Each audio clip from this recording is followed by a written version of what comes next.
Hey,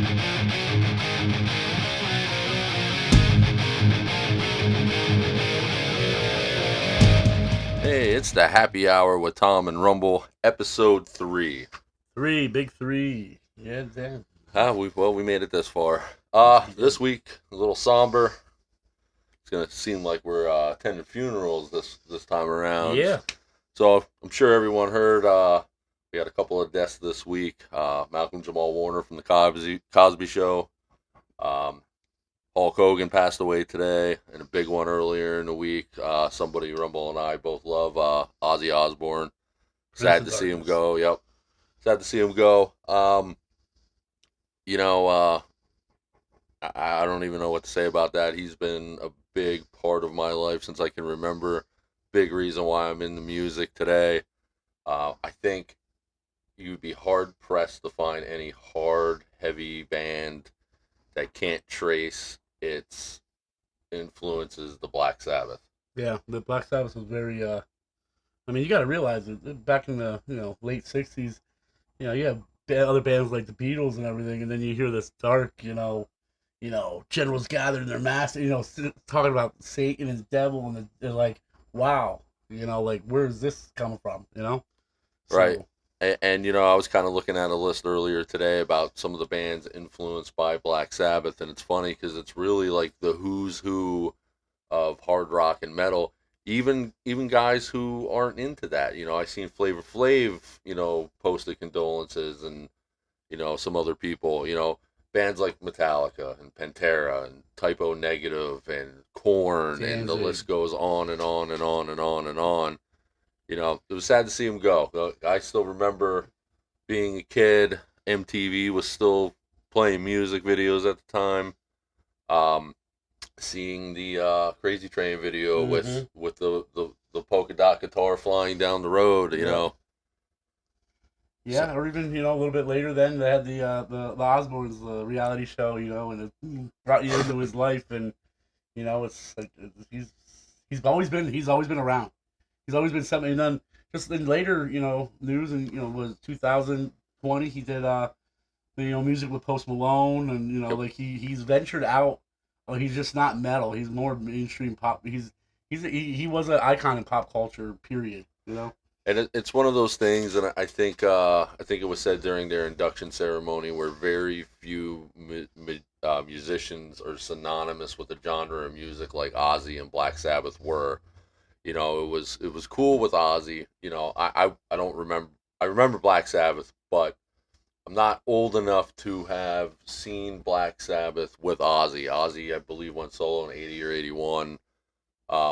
They kicked him out in like 78. Something like that, yeah. But it's funny that, I'm very familiar with Black Sabbath's music. We listen to it a lot. We sort of had a jam session yesterday. We were on my porch. We cranked the music up, and all my neighbors listened to Black Sabbath and Ozzy for, probably about a good, 2.5 hours? Yep. It was pretty good. We just smoked cigars and jammed out to some good music, and, But it was funny to me with Ozzy how he reinvented himself as a solo artist, but stayed true to who he was. Black Sabbath music is distinctly different than Ozzy Osbourne's solo stuff. Right. I don't want to say Ozzy Osbourne's solo stuff is upbeat, but it's not doomy and sludgy like Black Sabbath. Right. It's sort of one of those things where, an artist, gets kicked out of their band and they go on to be bigger than the band they were in. That's only happened a handful of times that I can remember. Right. I don't know that Danzig was ever bigger than the Misfits. The Misfits has always sort of been like the cult favorite band. But I mean, Danzig had a good Lucifer album but they had a good few albums, but I don't think he was ever bigger than what he was with. Yeah, definitely. But here's the thing.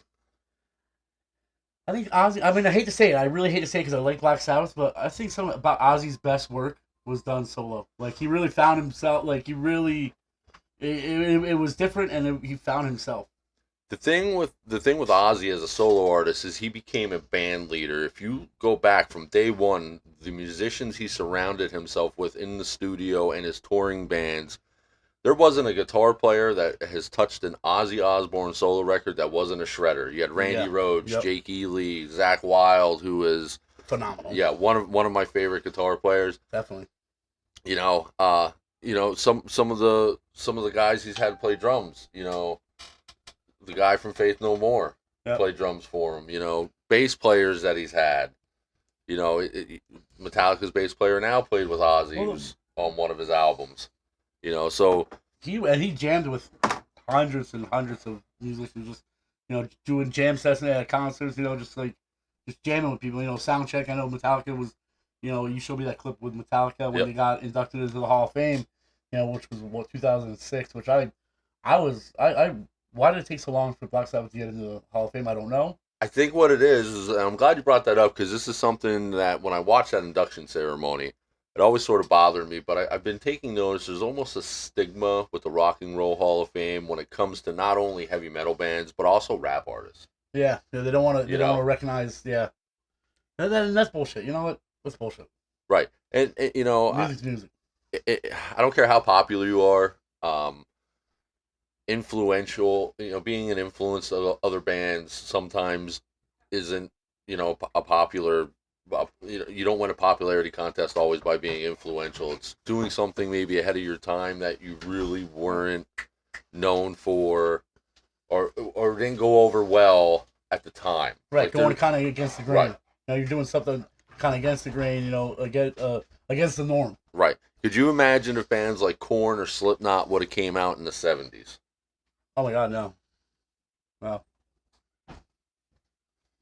It's one of those things where you almost have to have the right time as well. Right. Timing is everything. Where did the lights go? The lights are off. It's the night the lights went off Yeah. in Georgia. Oh yeah.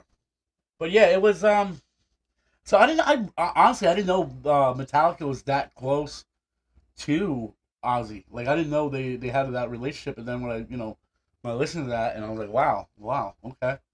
Right, You right. know, and I know Black Sabbath, Ozzy, they influenced hundreds and hundreds and hundreds of people. I mean, they influenced us. I would love to see anybody that doesn't know who Ozzy Osbourne is, somewhat, know who he was. I will say this. He bit the head of a bat. Right, I will say this. You know me. I dabble with the guitar and certain other instruments. It was less prominent in my life now that I've gotten older and stuff. But while I wasn't directly influenced by Black Sabbath and Ozzy Osbourne, the bands who did influence me at the time were influenced by Ozzy and Right. Black Sabbath. Right. So it's one of those things where I didn't really. I always was familiar with Ozzy. Grew up with him in the '80s. Not grew up with him, but grew up with him on MTV and listening to his music on 95.1 or Yep. whatever it is. So it's always been one of those things where you always knew who Ozzy was. I always paid attention to what he was doing. Mm-hmm. I really, there are songs I don't like that he's done, but absolute bangers he makes. Oh my God, yeah. Yeah, my God. It's just When I put that song "Lean Forward," I almost forgot about that until it showed up, Right. and I was like, dude, that was such a great. And I don't know if you know the story about that, but it was Lita Ford was dating I think the guitarist of Black Sabbath at the time when that song came out, and yeah, it was. Just got to take 30 seconds here to get the lights back on here Yeah. in the lab. When the lights go down in the studio. Rumble will continue to serenade us. Yeah, what do you want to hear? What do you want to hear? The song, something. But yeah, so everybody's like the heat came back on today, and there comes the lights. It was it power again. It was hot today. I'll tell you that it was really hot.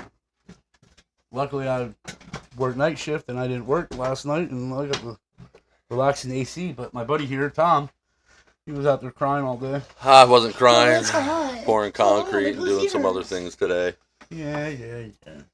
I like concrete. I had the opportunity to do concrete with a buddy of mine, and A real good guy, and I did a whole summer with him, and it was. I'll tell you what, that concrete work was hard, but very rewarding because you almost got that satisfaction done right away.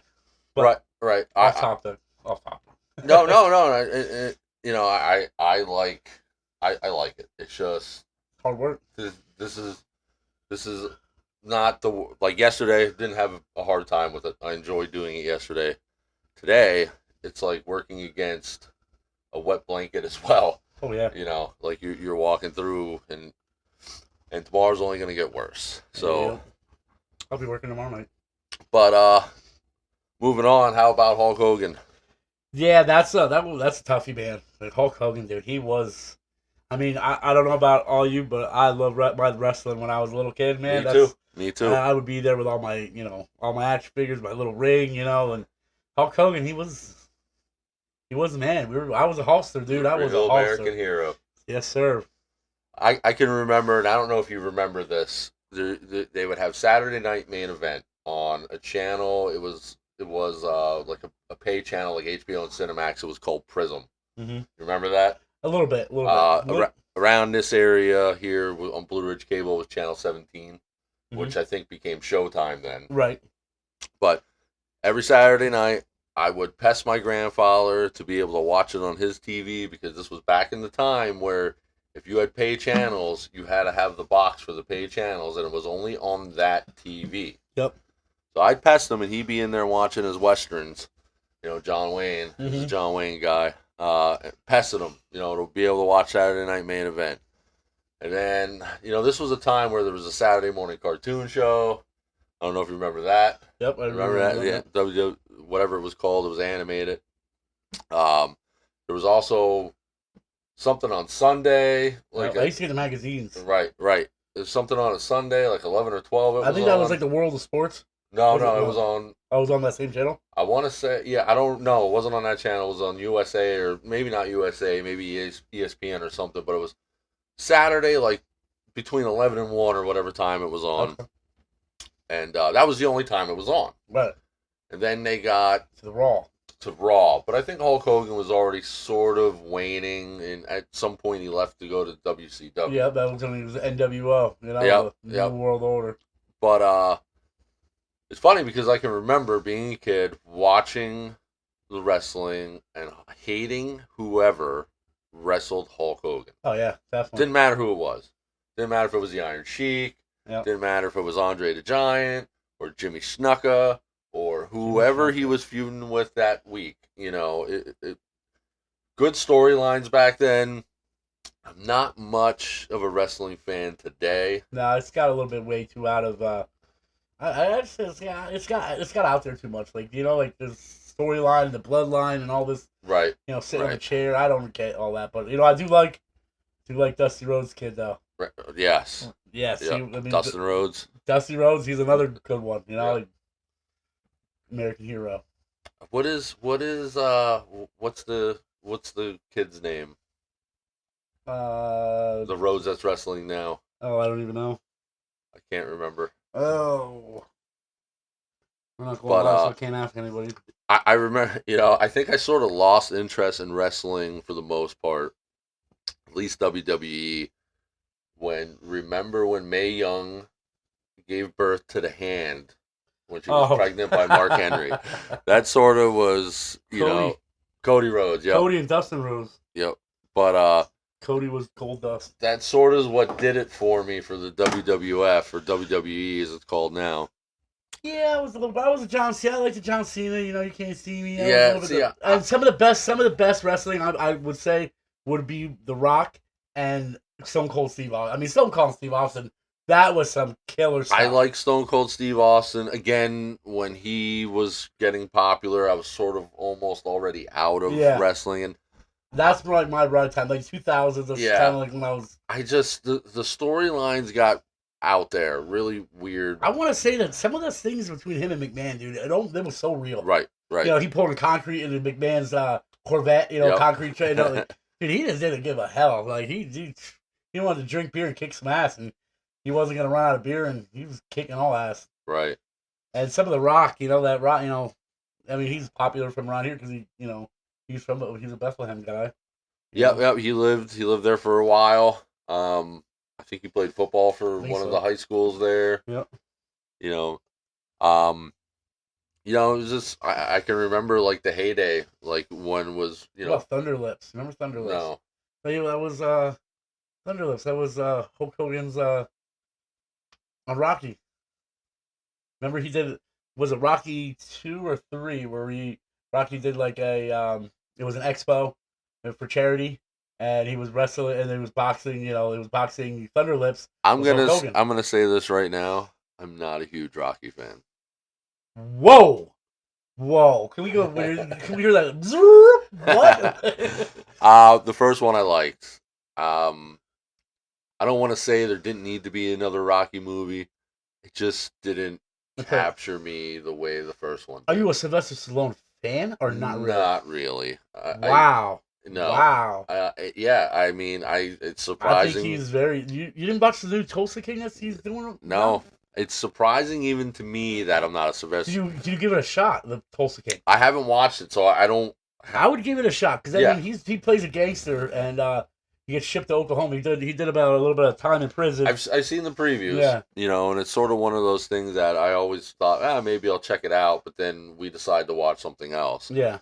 Um, I don't know. I don't. He's not dumb. I like the first Rambo, and other than that, I don't Oh, really yes, care for good the other movies. ones. What's the one with him and the other guy? It's called like Gridiron or whatever. He was I can't even think. I can't think right now.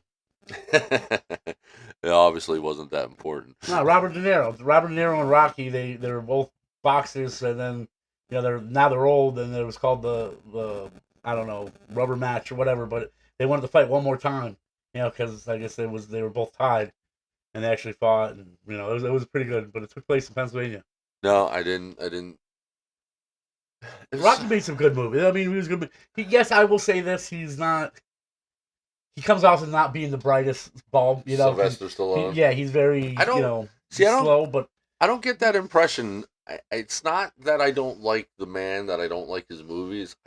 I don't know. Maybe at the time when I gave them a chance, I really wasn't into that kind of movie. I'm a big horror movie guy, so you're one of those people. if it wasn't a horror movie, I kind of didn't pay much attention to it. Of course, the classics are on TV all the time, so I've seen Rocky. I've seen all the Rockies. Right. I didn't see the new ones. The new ones aren't bad. Creed, I didn't see Yeah, those. Creeds were good. It's kind of just like the Seen Rambo. passing of the torch. Didn't see now. Iron Eagle. Watched the shit out of that movie. Full Metal Jacket. Watched the shit out of that movie. Just I don't know. There's just something. It's not that I don't like Sylvester Stallone. I want to make that clear. I don't know. Those movies maybe were sort of lost on me at the time, and maybe I have to go revisit them at some point. One of my favorite movies of all time. It's gonna sound weird, but it was a Sylvester Stallone movie. It was called Over the Top. Okay, now that I watch arm wrestling, he was a him and his wife, didn't work out. Whatever, he went truck driving. He was a truck driver, and he picked up his kid, because the wife, came down with cancer, whatever. Right. And he had to arm wrestle. He was arm wrestling to win his kid's love. Right. And that was. I like that movie. Yeah, especially that auto car. That truck was pretty freaking badass. I also really like Roadhouse. Roadhouse. I mean, Roadhouse. Who doesn't like Patrick Swayze? I mean, Patrick Swayze. Phew. Oh, he can hug me and make clay pottery anytime he wants. Well, I'm not going that far, but hey, you're Tom. But hey, I'm just saying. We know it's not going to happen. Sadly, he passed away several years ago. Too, yeah.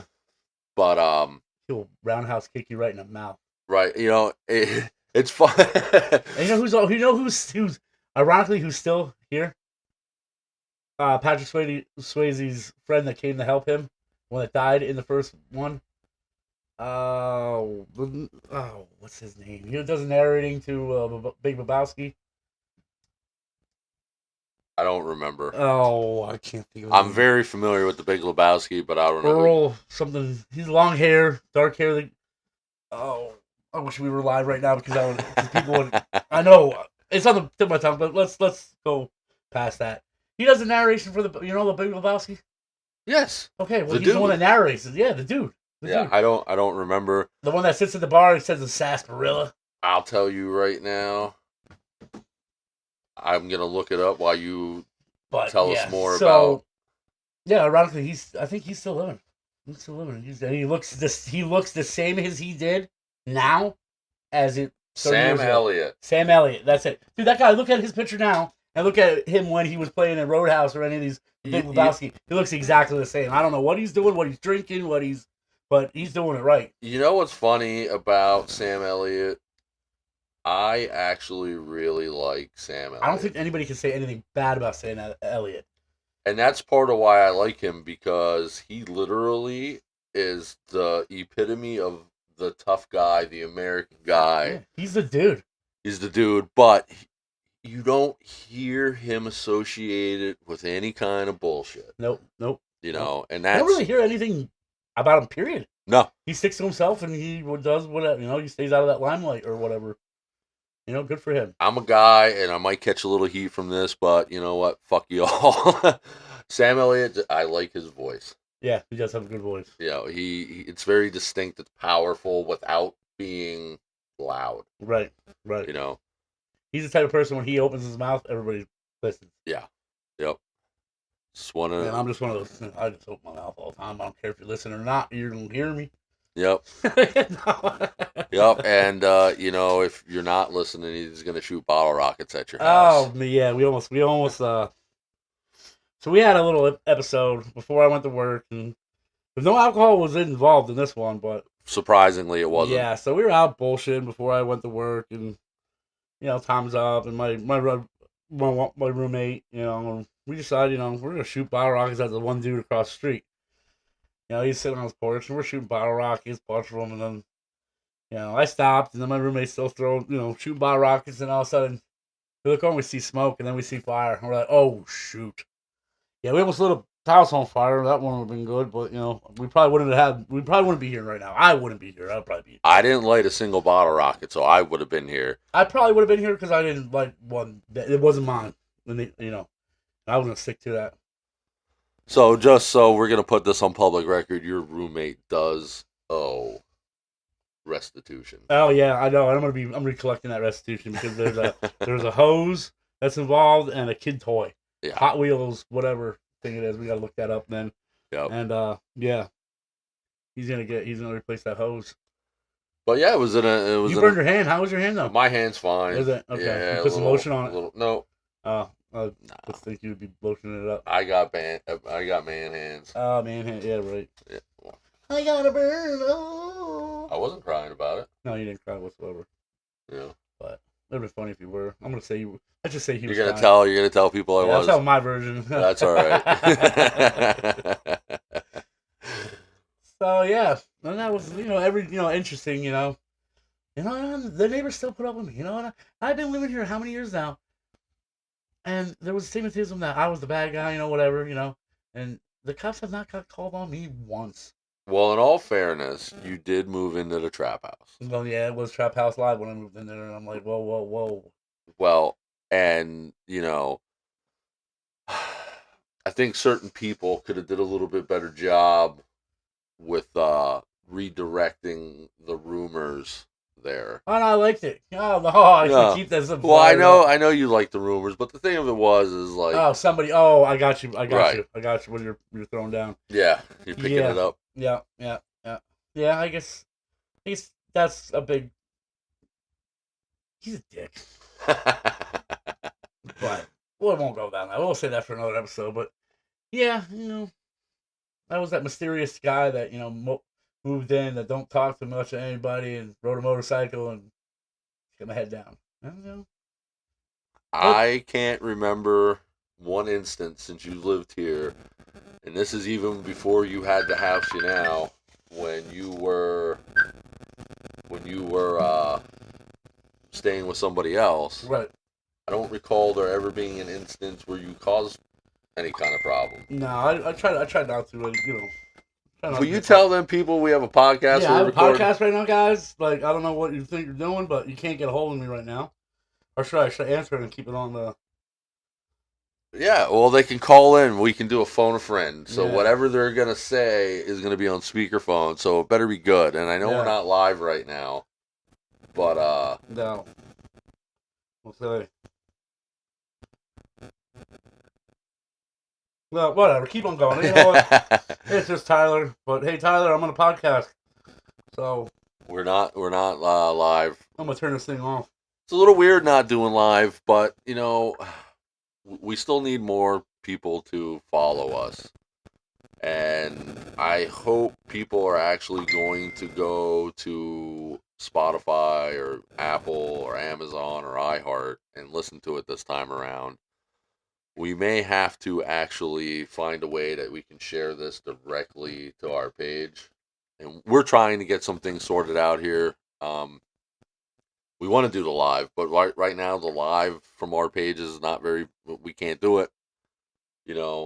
Sharing it from one of our personal accounts to the page isn't very beneficial for us No, so either. that's why we really didn't do it today. I was Right. just like, you know what? Yeah, we're not going to be doing lives anymore until we can go live on the page.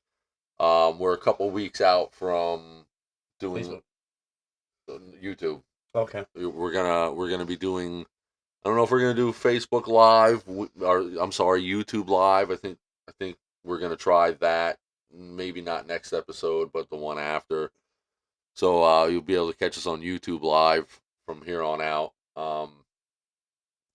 Yeah, there's a couple things we're trying to sort out here. So we need these guys to get more people Yeah. Share it. to share it, get people to follow us. I don't care if they don't listen to us right now. I don't care. You just put it on the background. When you go away, let your dogs hear us. You don't even got to What's do up, that. pups? Just right now, I really need people to just like our Facebook page, Yeah. to follow it. So let's So with that being said, we're halfway through this episode I know this already. one flew Yeah. by. Even when the lights went out and The lights went out in Georgia. yeah, we lights shut out and then he started getting handsy with me and I said, hey, you better keep your hands on your own side there, bud. A lot going on over here. But one of the things we were talking about before the podcast is the glaring issue with the legal system. It is Prefer or the legal system is designed to keep you in. right more. Period. The criminal justice side of it. For me, like, I was talking to a guy who will remain nameless. Spent some time in prison doing dumb kid shit. Can't get a leg up now that he's out, and to me, it's a problem, especially if they incarcerate people in the name of rehabilitation. Right.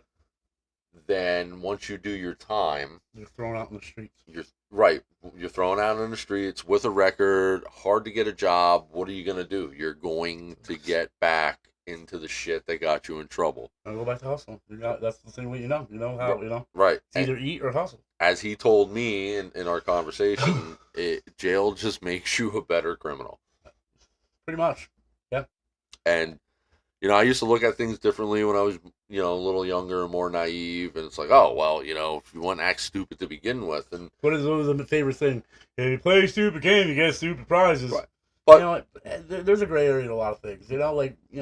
But if you live in an area, and I want to say the area we live in is one of those areas where there's not a whole lot of opportunity. There isn't. There's a little bit of opportunity, but once you right. Once you burn that opportunity up, there's really not much. It's not like it's ever ending, Right. And so, you come out with a record, no one wants to give you a chance. What are you supposed to do? Go back to doing what you were doing that got you in trouble in the first place. Right, and it's a vicious cycle. And that's like they don't want you getting out of that system. They want to keep you under their thumb because they can control you. It's a shame. It's a shame because I know a few good people too that they did their time. They didn't do my best friend. He did his time when he was a young kid. He's facing murder. And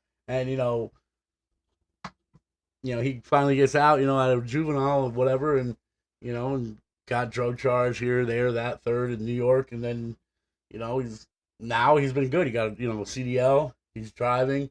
He turned his life around, but he still has that shadow that is always there. Is that always shadow. And the person I talked to, very similar story. Right. Who he actually relocated twice to get to stay legit. He Right. doesn't want. It's hard. It's hard because Right. people, places, and things. They say you got to change people, places, and things because But you keep on going back to that. if nobody in the new place, if none of the new people are giving you opportunities, what realistically is going to happen? You have to eat. Like Right. these are facts. You have to eat, and a lot of the reason people got into these situations to begin with is because they had to eat. Right. They You had to feed know, the family. They had to feed the block. right. Whatever. So the thing is, and I'm not talking violent, predatory criminals. If Oh, yeah, cold-blooded murder, or you rape somebody, or you molested a kid, or there's a special place for you. right, yeah, we're not talking about that. So let's not We're talking misconstrue about that. non-violent drug offenses, like Or even like, I think violent crimes could happen that are not premeditated, and premeditated to me is a completely different thing than if you got into an altercation, it escalated, you made a mistake, and you hurt or killed somebody. That's different than planning it out, right, orchestrating, the equivalent of a hit, and being very deliberate and methodical with killing somebody. right. That's different. Now, if you had a DUI, and I'm not condoning this, but if you had if you were drinking, you went out, you were driving drunk, you got a DUI because you T-boned a family and killed two people in the car. While I don't think that's a great look for you, I don't think that single mistake should cost you the rest of your life. I mean, there's two sides there though too, because that single mistake that if I did make that single mistake that I made just cost those two people their life too. You're right, and I'm not saying that anything that happens after that point, and this isn't a wrong, right, or indifferent statement. This Right. is I was just playing devil's advocate right. there. So I know how I would feel. Oh my god, that'd be horrible. Right, but in the same sense, I'm also one of those people who believe that people make mistakes. Definitely, 100%. We're not perfect. People make mistakes, and we all know. And I'm gonna get heat for this, but I don't care, because this is the facts. Because you put yourself in either one of those situations, and it's easy. And I'm sure maybe there's somebody listening that's been on either side of this, maybe not, but it's easy to sit there and be an armchair quarterback in these situations. Definitely, or shit. What would you do, or what wouldn't you do? You don't know until it happens. Yeah. The thing that I don't consider somebody's life being destroyed for one mistake justice. I don't consider that That's justice. not justice at all. No. I know in an involuntary manslaughter in Pennsylvania, I think they cap out at 15 years 15 or years, something yeah. like that. So, like, let's say the kid's, not a kid, let's say the guy's 25, 30, he's getting out at 40, 45. He still's got 20, 30 years of work left in him. Now he can't get a job. Now he might become a drug dealer. Yeah. Or he might go into a gang. Or he might start robbing people. Right. Or, I know a guy. This is going back, but he was a general contractor. He was working, and it was this was right outside of like Schnecksville. He was driving home, and the road was kind of wet. It started raining, and this light that on this one road comes up pretty quick, and he went to go hit the brakes, and he slid right through the traffic light. Well, he slid right through the traffic light into a car and killed a Pennsylvania highway state trooper's wife. And yeah, they gave. I'm telling you, just because it was the highway state trooper's wife, he did 15 years in jail, and he wasn't. There was no alcohol on him. There was nothing. It was an honest mistake. He hit the brakes. He didn't stop, and just because it was the wife of a state trooper, he got 15 years. And dude, he has to live with that for the rest of his life. And he was a very good contractor. Very good business. He was younger, he was just starting out, and everything, and doing great. And that mistake Costed everything. And Everything. I'm not saying like I don't want this to be misconstrued. I'm not saying that people should use that one chance or second chance as a safety net. You know, and this is a difficult thing. You know, in my head is much different than in the real world.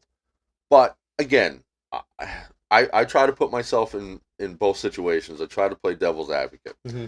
So as a parent and a husband, if something were to happen in that particular situation to one of my children or my wife, I would absolutely want justice.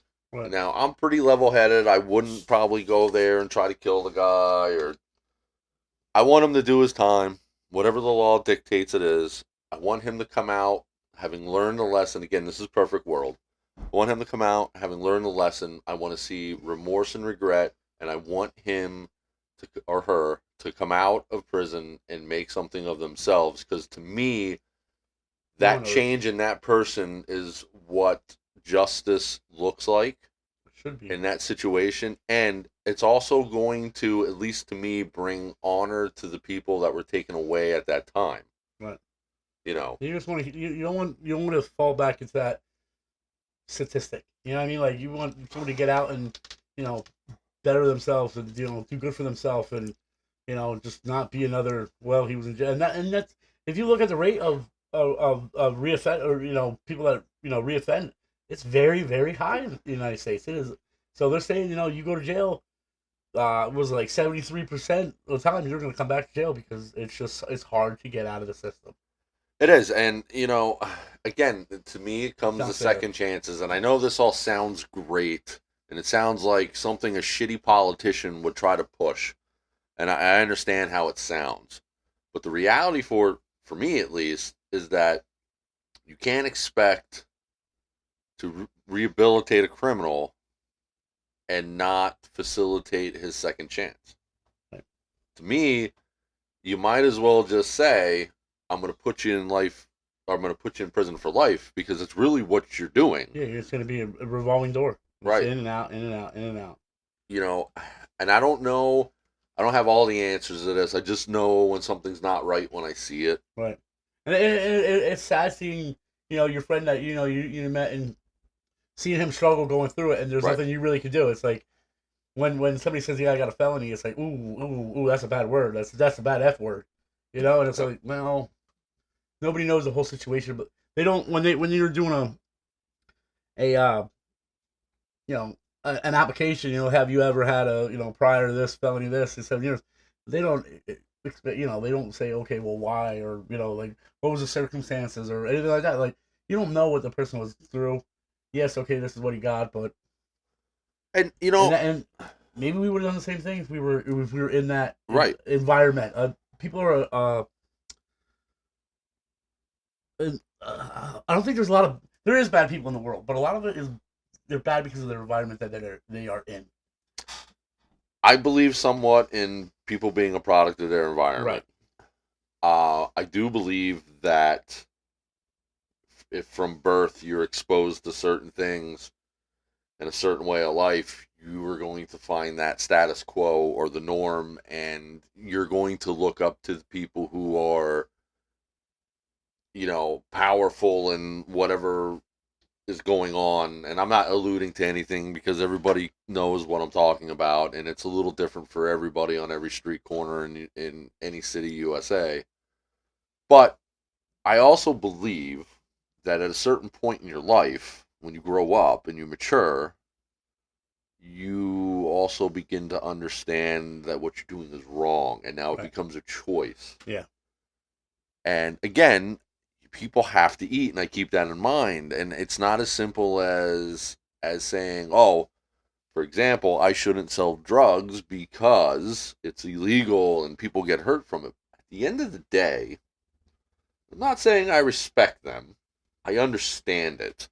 Because if it were not for the junkie, there wouldn't be a dealer. Right. So who is really to blame here? And I know it's one of those supply and demand. right, and I know it's one of those questions too that you ask, well, why is somebody addicted to begin with? Who's the blame there? Is it the person? Is it the And these are questions we can ask all day long. I know some dudes that were hustlers that man, they were smart as hell. You know, they were always around. You know, they were good with their money, and it's like if you would just take a little bit of that drive and that knowledge that you know about hustling and put that into a legitimate business, and somebody give him a chance, dude, he It's was funny. It's funny, almost word for word. Um, what you just said is what the gentleman that I was talking to, my friend, it's exactly what it said. I wish I would have known somebody smart enough that would have invested in me instead of me investing in myself stupidly. yeah. And those were his words, That hits, man. right? He said, and I'm going to use this as an example. I was never into the hustle. I'm from here. I'm a good old boy, somewhat hillbilly-ish, somewhat redneckish, somewhat country, a little bit rock and roll, whatever. But I've had experiences in my life where it took somebody to see something in me that I didn't see in myself to kind of change the trajectory of my life. Right.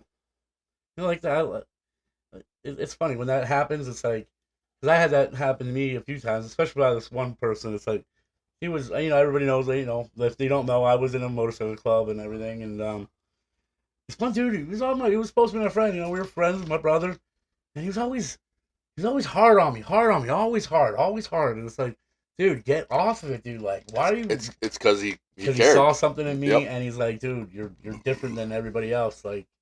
And I look back and I'm like, damn, man, he was right. Like I'm a little different, but And it's funny because I remember when our mutual acquaintance at the time introduced us, I was not necessarily intimidated, but like I had the whole background. oh yeah, I yeah, was given the whole background, some of it under false pretenses, but I was given the background. So when the topic came up, oh, my buddy's getting out, you have to meet him.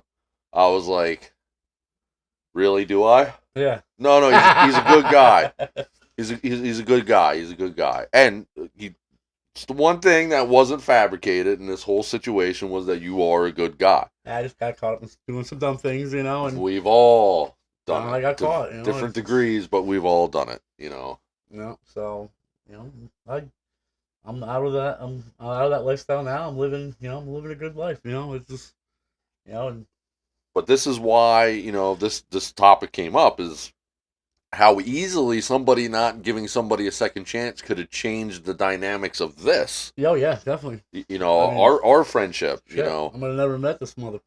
And Probably. it took, and I'm a very weird person. Like Tom, you know this now. It takes a lot for me to go out and meet somebody new, and it just takes a lot because in the back of my head I'm like I already know what's gonna happen. Okay, I meet somebody new, and it's always the same. It's always the same thing. They Oh, turn out to oh, be yep. pieces of shit, whatever. And so it was months that went by. My buddy, our one mutual friend, was like, "Dude, you gotta come up. You gotta meet this dude. You gotta meet this guy Tom. You gotta meet this guy Tom." Yeah. Well, finally I met him, and it was like, it was. I Like don't my want to long say lost brother it almost. was like in Step Brothers, where it was Yeah. like, "Did we just become best friends?" And he's Yeah. like, "Yep. You want to go play karate?" Yep. Yeah, we almost built bunk beds. Yeah, I mean, it seriously it went down that like that, and it was like wow. Well, we didn't create prestige worldwide, and we don't have a music video, boats and hoes, but we do Have a have this podcast. podcast, which is about as close as we're gonna get to that. But it's interesting because this is all stuff that piggybacks into what I was saying. Is if I was one of those people who don't believe in second chances, and I would have heard all the your backstory, I Right, probably wouldn't have even been willing to. right. I'm one of those people where I understand we all did shit. No, I don't care what you did. That is not important to me. I don't care what you did. I don't care what road you took to get here. I care about what you're doing now. right, and where you're going. Right. And it's like I think about this and I hear these stories a lot from friends, from just people I meet. My job, I get to meet a very diverse Oh yeah, group of being in town. people, Yeah, from all walks of life, I and think with a job like yours, you got to be more. You got to be more open minded about a lot right, of that. You got to see because you actually see the people that are struggling and going right, through it at the time. right. And to walk away from there And and by the way, I heard that you are the best. You are the best down there because I always said that Tom guy. He's the cool one, right? He's the cool one. but I believe in I don't I don't speak at people. Right. I try to speak to the person. And Right. I understand everybody is different. There's no cookie cutter approach to dealing with people. Right. Some people talk down on you. Some people, Right. And like, look, I'm gonna be completely transparent without getting into anybody else's situation. I came from where they're at. Right. So while a lot of people who may not have been in those situations might look down on them a little bit, I don't. I was there. Right. Everybody needs a helping hand at times. I lived, the gentleman who started this whole story. When I was a kid, I lived in the apartment that he is living in right now. Get out. Right. Damn. Okay. Right. So like we kind of bonded, and we're from two different worlds. Right. He's from the streets. He's from the city. Right. Right. And I'm from here, and I'm not from the streets. Right. And like I get yelled at almost every day because I don't wear my wedding ring to work. I was on call, and his apartment was one of them I had to go to, and I had my wedding ring on, and he said, "It's about fucking time." I was beginning to think you invented this wife. But he's a cool dude. Right. And like, for most people, look at him, and he's tattooed from his knuckles. You say he was a Spanish? Yeah. He's tattooed from his knuckles to his ears. That's right. So a lot of people from around the city look at him like, oh, he's a gangbanger. He's right, and third, but he's probably the nicest guy. And he tells me all the time, he's like, yo, if they ever get rid of you or you ever quit, I'm going wherever you go. But again, like when I say all walks of life, I mean all walks of life, and I'm not just saying race. I'm just saying I have the ability to see the person. Right. And that's something I didn't always have. It took me a little while to get there, and I was never prejudiced ever. Yeah, that's one thing I do. Right. I do thank my father for not raising me because my dad was in the Marine Corps and everything. But I had blind spots. You know what I'm saying? Yeah. I think growing up, we kind of there's the times where but this I could never be malicious or mean to somebody just because of the color of their skin. No, I think there's no like just that's it's 2026. And I'm not always, and I apologize, I'm not always the most politically correct person, but it is not in a malicious way.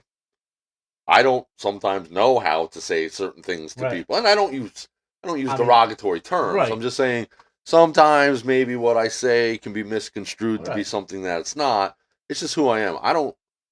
If you can see a snapshot of how I grew up and who I grew up with, it would dispel any kind of negative connotation you would have with anything I say. Yeah. It's never been anything other than these are my friends. It didn't. Yeah. Nothing mattered. Yeah. Plus, I'm not a rich man. I'm not rich enough to care about petty shit like that. Yeah, really. You know what I'm saying? For real. Like, I'm not. I gotta watch my mouth sometimes because I did the motorcycle. The motorcycle that I was involved with was a multicultural motorcycle club, which, and I grew up in this area, and this area is predominantly another, motorcycle club, which I'm not gonna throw out there, but right. Growing up, everybody knew I was in the motorcycle, so everybody thought I was gonna go a certain way. But when I went and threw the curveball and went to this other way, and the reason by it is they didn't see color. Like, look at this club. Like, you got black, Spanish. Everybody mixed in, and it was cool because like, I felt welcome. Like I didn't feel like there was no hate. There was no and like so like I'd be partying with my Virginia brothers that they're gangsters. They're straight up. And we'd be partying with our West Virginia brothers that are straight up whitey like me. And dude, it was just nothing but love. But sometimes when I'm out in public, I'm by myself. Like we'll be sitting there talking and be like, "Oh yeah, shut up, nigga." And like I'm like, "Whoa!" People look at me like, "What's this fat white guy with the long hair and a beard looks like a hick?" Right? Saying the N word. I'm like, I don't mean it. It's all love, bro. Right. But there's a difference between saying that and using the other. Yeah. I don't. That's a term to bring people down. Right. I'm trying to raise people up. Right, and that's sort of the other thing. Like I try to convey to people is where I don't feel I'm better than you because I came from where you're at, and I'm not really that far away from where you're at. No, a few paychecks, I'm right there. Right. Number two, like I feel it takes just as much energy to raise people up as it does to push them down. Absolutely, absolutely. And I'd rather be the person raising people up. Like, I don't want to be right, keeping people down. You know, like you know me. You live on the same street. well, You know how I move.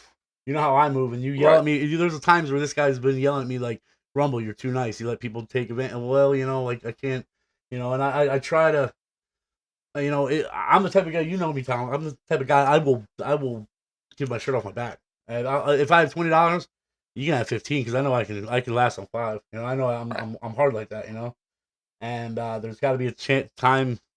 I got to know my limits as well because, and I'm getting better at that because there's been a long I've been taken advantage by a lot of people and by Right.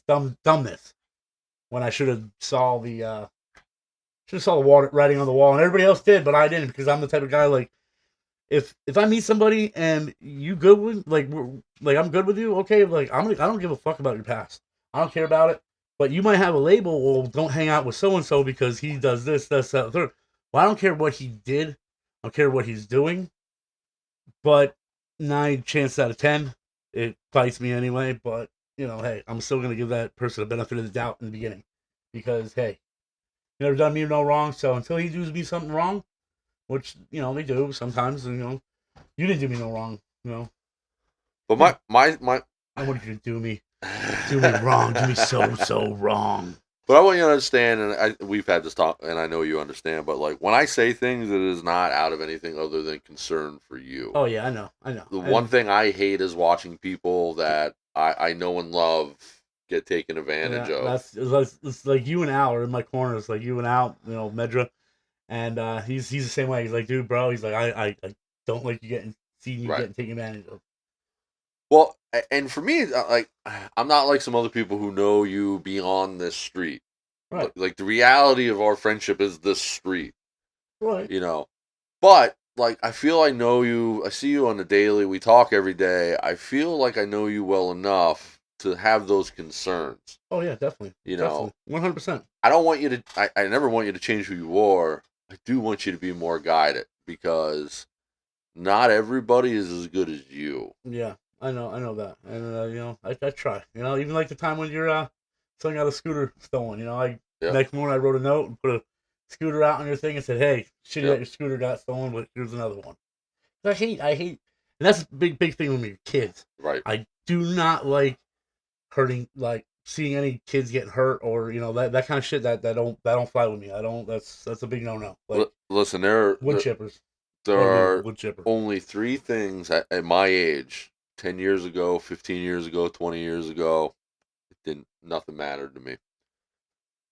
But now, being my age, having a wife, having kids, like I'm more, I'm more careful what battles I Compassionate fight or now. okay. You know what I'm saying? Yeah, So it's because like you got to look out for, you know, your family. there are only three things in this world that I will go to jail smiling for, and that is protecting my wife and my kids, sticking up for my friends, and my mom and my grandmother and my sisters. That is it. Yeah. So if you're one of those seven people, you know, uh, you know, Yay, I'm in the club. yeah, if you're, I have no problems. You know, Yeah. I'm Hey, we armed to the teeth. yeah, and we're down to get down with the get Right. down, you know? Like there's been plenty of times it pops off and we're sitting there going like, "Come on. They don't want none though." No, and like I don't like. Here's the thing. Like I understand about half of the people in the world are not gonna like me, and I'm not gonna like not exclusively that half, but I'm not gonna like half the people I meet. And while you're saying the math it ain't mathing, I know about 25% of the people I meet. So 50 overlays 50. Okay. So now we really have 75% of people that are either aren't of You all the lost them. people I'm ever going to meet, 75% of them are either not going to like me or I'm not going to like them. That's fine. I'm cool with that. I know 25% of the people I could probably get along with. I know only about 2% of that is going to be people that I actually give a shit about or can have any kind of relationship with. Right. And I don't mean to knock anybody, and I'm that's just my personal numbers, and I don't govern by that, but that's just in my experience what it's been. Maybe I've met the wrong people. Maybe I'm gonna say, where are you hanging out at? Right. Well, so you know, You the ever just meet somebody that you just wanted to punch? You just had that face that you just. face made for punching. Oh my lord! It's like, geez, God. I mean, I want to like this guy, but he just has that face. You just want to just give him a. It is. Yeah, there are. I see it all the time, and every once in a while, though, I am taken by surprise, and they turn out to be a decent person. Yeah, yeah. But that's only about 0.01% of the Wow. time. You No, know, you know what? I'm just fucking making numbers up. But you know, I know. I get what you're saying. Yeah. You know what else is funny? I love it. Now I have no kids or anything. I like kids. You know, they're cool. You know, just I'll take my nephews all the time, and when they were younger, I'd sugar the hell out of them, and then Send them give home. them get out of here. But no, I like when it's first day back to school, and you see all the pictures, and it's like, oh my god, look at so and so, Susie, so and so, and that's her first day. She looks so beautiful, and are we looking at the same picture? Like the kid looks like a gremlin. Like, come on, man. Like, come on. Like, what are you lying? You lie like no, I'm just kidding. The first day back to school for me is insignificant Right. because he goes to school about 15 minutes before I leave to work. Thank God I work in town, Right. and he's home before I am. So the time that he is away, I'm already away. Yeah. So now it's a blessing for my wife, Oh yeah, she got a lot of peace. but for me, it's like, okay, you're going to school. Okay, going to school. Yeah, tell me about it when I get home. Yeah. The only thing that changes is when I come home from lunch, he won't be here. Yeah. Which, then we can. Ooh, a little bit let's get it on. Ooh, yeah. But,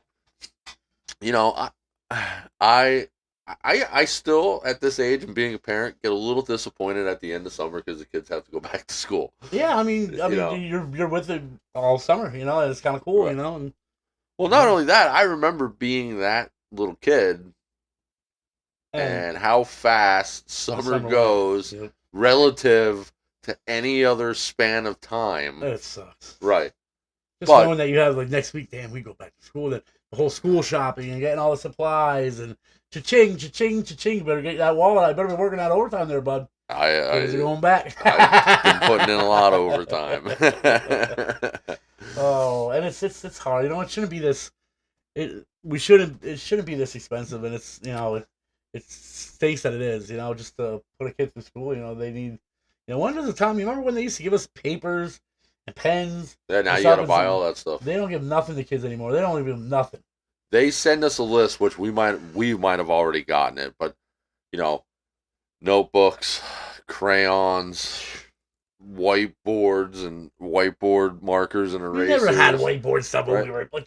But in the same sense, when I ask him, what do you do? I work on the tablet. Why the fuck do you need this shit if you're working on a tablet? Hey, and I'm all about it. I get it. I'm not naive. I understand that technology is to the point where they're teaching kids with smart boards and tablets and fine, but then say it.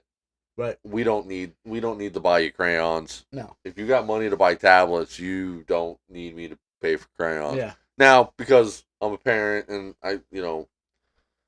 we buy it. Right, because because you know how kids are. You don't want your kid to get singled out because he doesn't have crayons. Oh my god, hey, look at this kid, he don't have crayons. Oh. Meanwhile, he has a case of crayons at home, exactly. And I just won't send him. He's to got school. The whole 64 freaking 128. Yeah. I thought that's not what they're up to now. 128 now. Yeah, it might be more. Because I remember the 64 pack was the top of the line back in the day. That was built-in sharpener. Can't get any better than that. Well, now they have mystery colors. I don't know what that means, but they have mystery colors that come in the bigger boxes now. Oh, wow. So I remember 32 when I was a kid. 32 was the big box. Yeah. If you couldn't make a color out of those 32 colors, the color did not exist.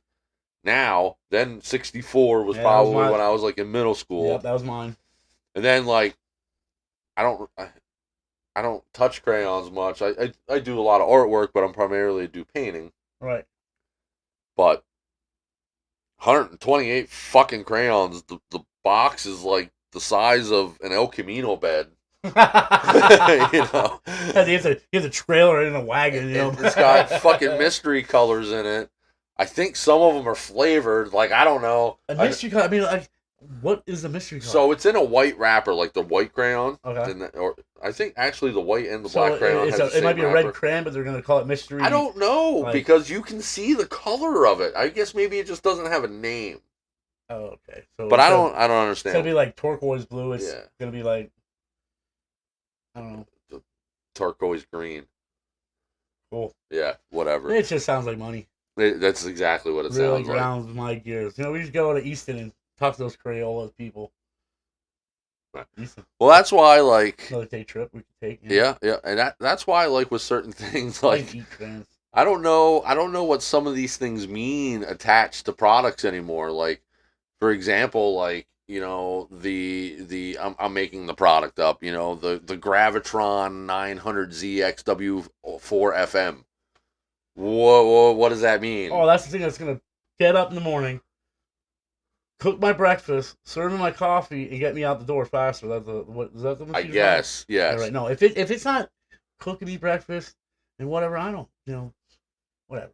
I like knowing when somebody says, like for me, guitar. If someone says Gibson Les Paul Studio, I fucking know exactly what it is, and that's not because of a guitar.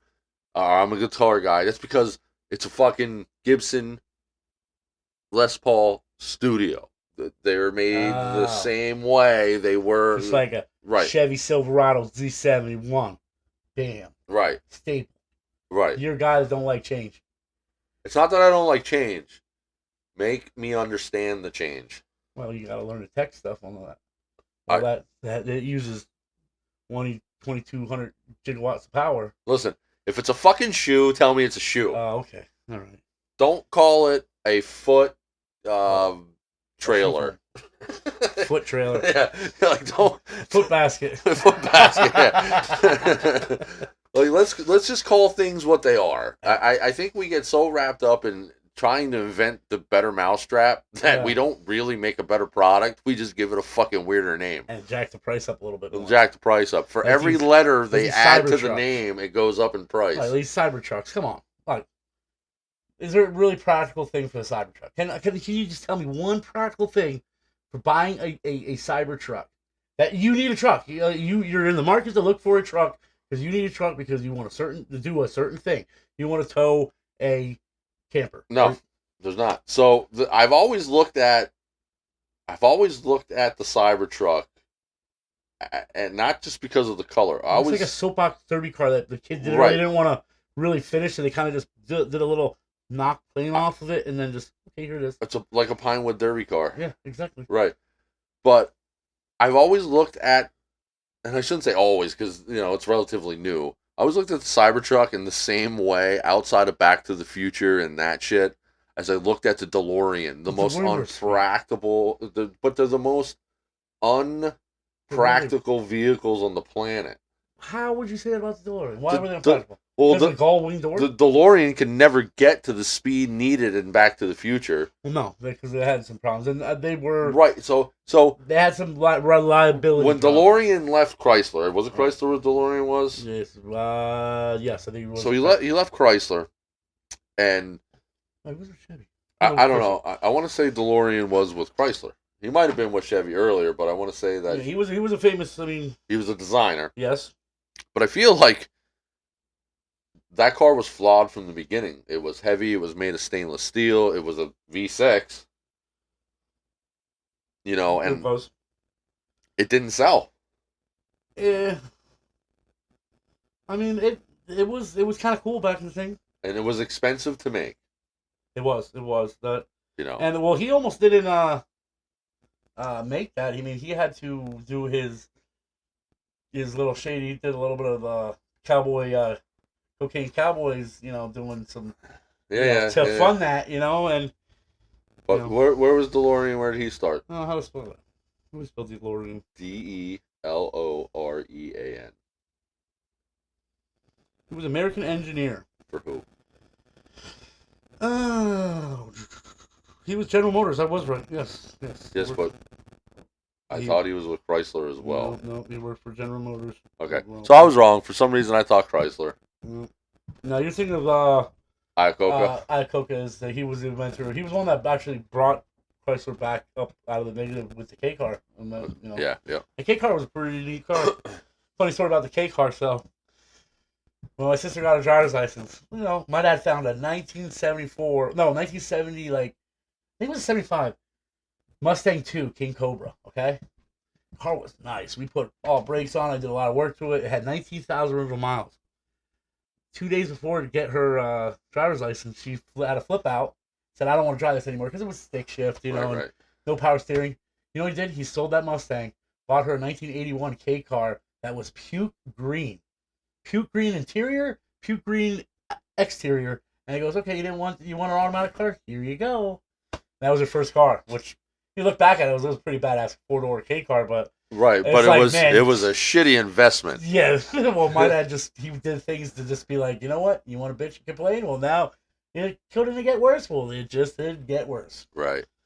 But yeah, that was a funny story, Yeah, no, I would do that. I mean, that's a boss move. And you just saw the face out, the look that she got. It was like, I mean, I had to hide from laughing because I thought it was hilarious. But so the only reason your sister didn't like this car was because it was stick shift, and it didn't have power steering. They were smaller cars. They didn't have really power steering, so you had to work a little bit. But she didn't. That's only if you're going slow. Now, I never met your sister, but I will say this: I'm very disappointed in her right now. I mean, it was cool. I'll give you this: the Mustang 2 was a shit brown color. Doesn't matter. But it was still a Mustang 2, and it was a King Cobra. It is. And I'm kidding. 19,000 original miles. Right. You know what that car would be worth today? Woohoo! Yeah, I would. Yeah. But either go. I mean, the Mildred car, that was a 1981 K car. It was one of the first generation K cars. I don't know how he bought it, but he bought it from a lady named Mildred that had passed away, and we named the car Mildred. And I think that had like 43,000 miles on it. Which was pretty low. But at the end of the day, she got a car that she could drive. Was she happy? Yeah, she was happy for a little bit, and then she did what kids do. Then she needed the Mazda Miata convertible. Yeah, well, I don't think she ever had it. No, that just seems to be. Yeah. We they all wanted the Beamers and the this and the third, and that was a big thing back in the day. The Beamers, the E30s, the E36s, which I love. And now they're not. They're headaches. Knowing just from working on them, they're just oh my lord, every electrical headaches. Yeah. Give me a small block. Yeah. 1979 Dodge Diplomat, and I'm happy. Ooh, a big boy like that. Yep. Yep. Give me that. And that can be puke green or shit brown. I don't care. I do a box Chevy. You remember the car that the dude over here used to have, that green one? No. He had an old Dodge or Plymouth. Oh, yeah. Maybe that was before me. No, you were here. Was I? Yeah. He lives next door to... Oh, the guy that... at the alley. Yeah. Oh, God. The one that smoked cigarettes. Yeah. Yeah. Well, just like that, we're an hour into this. We're done. Oh, man. So we got to recap a little bit here. I think recap on, second chances. Everybody needs a second chance. And, definitely. Just don't look, you hear somebody's past, don't be too judgmental, because you don't know what you would do in that situation also. So just give people a chance, and just see the good in people. And right, yeah, it's definitely something, like it's like I said, it's easier to be the guy in the armchair directing the plays when you're not in the play. Right. It's easy to say what you would do, but you don't know what you would do if you were never in the situation. So if we give you anything for the week, try to be that person that raises somebody up and not pushes them down. Yeah. And we'll catch you later, guys. All right, yeah. Episode 4 on the horizon. I think we're going to talk about some conspiracy theories this time around. That would be fun. I would love to get some people. Jason Keller, Timothy Wheatley. We need to get this done. We need some real juicy ones. I want some nice ones, And don't forget to email us with any ideas. This might be a multi-episode thing, That'll so be a 2-part. 3-part, 5-part, whatever. I would I love definitely it. like to And get what's some. what's her email, Tom? It is Tom, TOM, Oh, and Rumble. AND Rumble, RUMBLE. at gmail.com. It is on our Facebook page. Sweet. Click on About, and it should be under Contacts. I'll post it again. I know I keep saying I'm going to do it, and I never do it. I'm going to do it today. He will. I'll make sure he does it. There'll be hell to pay. You know, Hell to pay. Just be decent human beings, guys. Like I think that was, we started to get away from it for a little bit, Yeah. but that's sort of like the whole reason we started this podcast is just To help people. Yeah. And to have an avenue and just, we want to help people out there. yeah. And much like most guys and most people today, we're just trying to find our way with this podcast here, Yeah. and you know, any feedback from you, we don't care if you tell us we suck. If you're Yeah. gonna tell us we suck, tell us why we suck. At least make it constructive Right. criticism. And I might say, you know what? Well, you suck too. Right. And we can all suck together. You know? Right. Have a good old suck job.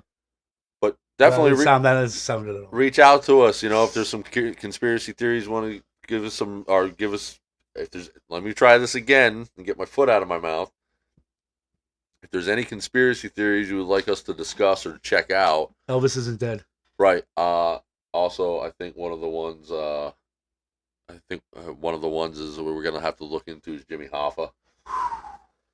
He's in Bethlehem. Yeah. He's at the Bethlehem still in one of the old, what is it, the cold fucking bats or whatever, Yeah, you know? yeah. So, But yeah, we're going to get into that. Reach out to us. Find all that information on Facebook. And we will catch you next week. later, homies. Peace out.